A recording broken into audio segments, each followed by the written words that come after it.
ano 'tong, nano campaigning at saka nano marketing. So, yung nano campaigning is yun yung ginagamit sa nano marketing. Yung nano campaigning is gumagamit ng specific product issues. Kumbaga nakasentro siya dun sa product na gusto mong ibenta dun sa mga tao in a specific group. Ang tawag naman dun is nano marketing. So yung nano marketing, meron kang small group na tina-target at kukunin mo yung maximum profit out of that small group. That is nano marketing.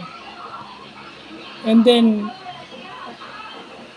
punta ka na naman sa iba hanggang sa lumaki yung market mo. So pag sinabi mo namang nano campaigning, yun naman naka-focus ka lang dun sa product and product related issues o yung consumer related issues na sasagutin ng product mo.